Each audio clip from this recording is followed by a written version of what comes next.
how many African American pharmacists is it, and how many male? Because like when I think of pharmacists, I go to like the retail stores.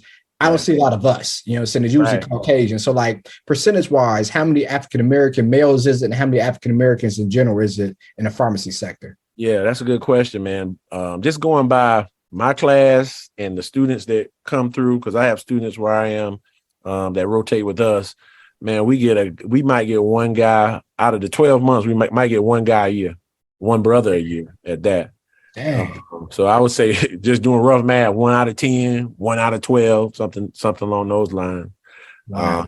Yeah, it's not a lot. It's not a lot at all, man. That's why, schools like FAMU, Howard, are so important. Hampton, I think Hampton has a pharmacy program, because there's not a lot of African Americans, period, but definitely not a lot of African American males for sure.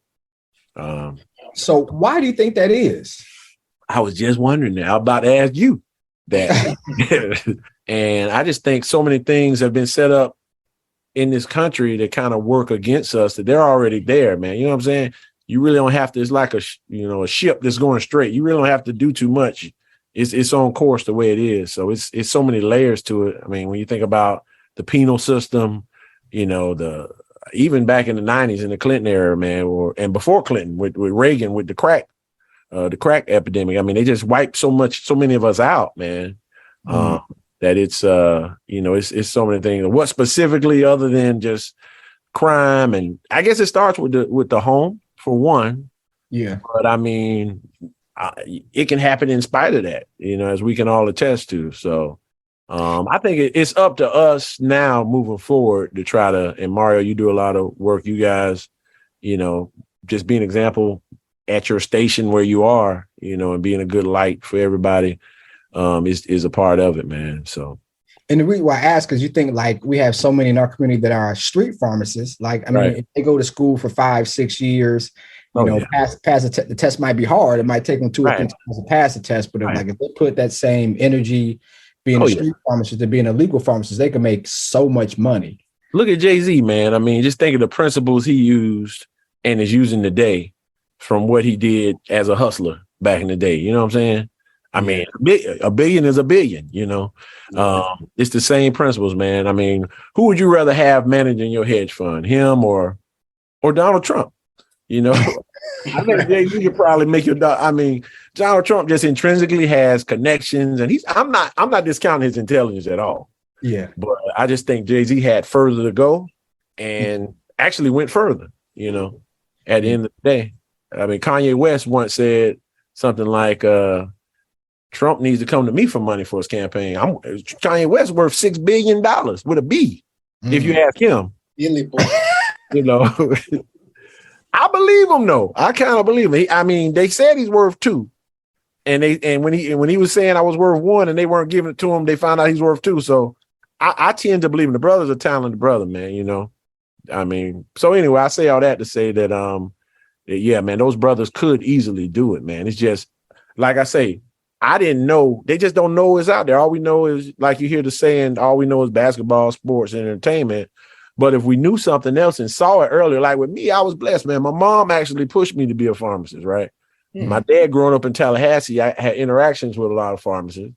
And, on top of that, we had pharmacists come out to our school when I was young and kind of mentor. So when you see it, you're like, man, that's kind of attainable. I think our kids just don't see it. Don't know other options, man, I've been around some females that have had some really serious surgery. Right. And they're like, I don't want to take these strong medicines because I don't want to get addicted to it. Yeah. What's your advice with that? Because these women, they didn't take the whole prescription. Like, it was hard to get the Percocets and the oxycodones, the really strong medicines. Like, even the pharmacist was like, giving 10 at a time, and then you gotta go get a refill. And then if you don't use the whole thing, they give you something to keep, water the pills, and it's like a whole process. But what's your advice with, taking those strong meds, considering people are really alert and don't even I took some meds for this surgery, and they said, don't take these. You can take the Tylenol or Advil at your leisure when you feel like you want to, you don't want to take the strong stuff. So what's your advice behind that? I agree, man. I mean, if you really think about it, most pharmacists don't like taking a lot of medicine, man, and I'm the same way. And I would advise to, I think that's probably standard protocol now. You see a lot of hospitals say, take these medications first, and we'll bump you up if you need it. Now, the other side of that is a lot of African American women in particular, don't get the pain medicines they need when they actually do need it. You know what I'm saying? It's like you're more likely to be suspected to be misusing, and people are neglected in a lot of cases and don't get the medication they need. So I think they're trying to break those barriers down. But there were some studies that kind of showed that Caucasians were able to get pain medication that they really needed after surgery, and then at other times African Americans could not. So it's two sides to it. Yeah, I can agree to that, because I've seen that happen where a young lady is asking for something strong and they like, I can't give you this. And it's like, what do you mean? I'm only getting 10 milligrams, I need the strongest possible, and they can't get it. They got to go through loops and bounds and stuff to get the strongest meds. And that's just interesting to hear you say that and confirm that. That's like, wow. The stereotype that we have as a community is that, we don't take our medications like we're supposed to. We're late to the game. So do you see that as a pharmacist where Caucasians and other nationalities are taking their medications like they're supposed to, and we're not? Not actually, man. I mean, I've seen non-compliance in a lot of different types of folk, man. Usually if you're young and active, you're probably going to be more likely to be non-compliant, Okay. If you're a football coach, or, you're trying to squeeze things in between your kids, regardless of race, we see issues with that. So I would say no, man. It's a lot of misnomers, I think, about African American males. I mean, I saw a study that's not related to medicine, but did you see where the CDC said African American males per capita spend more time with their kids than any other group, right? For real? So, yeah. CDC came out with that like a month ago. I don't even know who decided to do that study, but must have been in the Obama administration.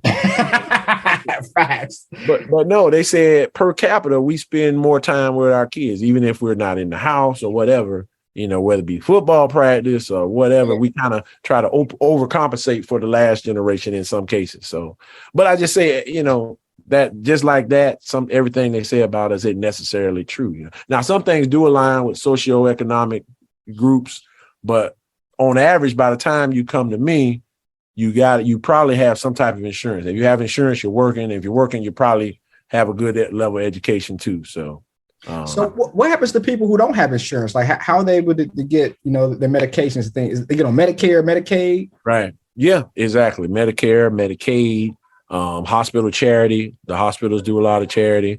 On average, though, the people that really need the health care in my department are older. Like, we see a lot of seniors. But we do see some younger folks that may or may not have insurance.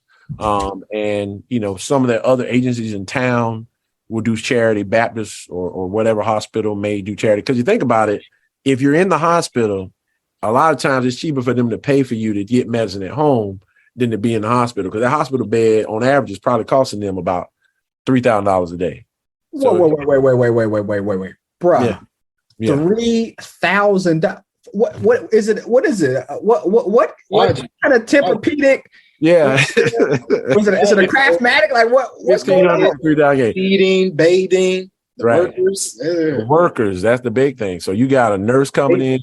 Everything he said, you paying the people in the cafeteria, you paying the people to clean up, you know what I'm saying? You paying the nurses, you paying the doctors, you know what I'm saying? You paying for the medication, and they probably overpricing some things too. But you getting round the clock care. So you just think if you had to live at home and have a nurse in your house 24 hours a day, just one nurse, you know what I'm saying? I wasn't a math major, but that's a lot of money. That's probably you. You can do that math real quick, Mario. You know.